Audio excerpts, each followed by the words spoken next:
सर्वांना माझा नमस्कार। मी मोठा शशुमळे शिकत आहे। ना धर्मासाठी जगा ना धर्मासाठी मरा, माणूस की धर्म या देशाचा फक्त देशासाठी जगा। जन्म घेतला त्याने देशासाठी हुतात्मा झाले।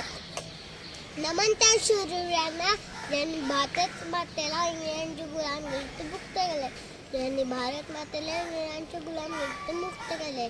उपस्थित सगळ्या मान्यवरांना, मित्र आणि मैत्रिणींना नमस्कार। माझे नाव दुर्वा वैशाली प्रमोद पांडे। सगळ्यांना स्वातंत्र्य दिनाच्या खूप शुभेच्छा। आज सर्व भारतीयांसाठी आनंदाचा, अभिमानाचा, उत्साहाचा आणि गर्वाचा दिवस आहे।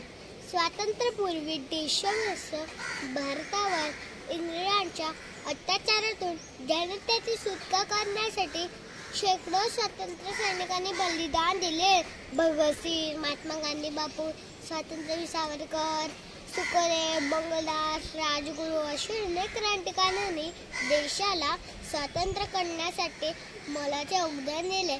15 ऑगस्ट 1947 रोजी आपला भारत देश इंग्रजांच्या गुलामगिरीतून मुक्त झाला। तेव्हापासून भारतीय लोक हा स्वातंत्र्य दिवस म्हणून मोठ्या उत्साहाने साजरा करतात। क्रांतिकारकांच्या बलिदानाने अखेर 15 ऑगस्ट 1947 रोजी आपला भारत देश स्वतंत्र झाला। स्वातंत्र्यवीरांकडे शतश प्रणाम, ज्यांचा निस्वार्थ भावनेने केला भारत मला महान। भारताचा तो दिवस समोर झाला। 15 ऑगस्ट 1947 रोजी आपला भारत देश स्वतंत्र झाला। 15 ऑगस्ट 1947 रोजी आपला भारत देश स्वतंत्र झाला। वंदे मातरम। जय हिंद। धन्यवाद।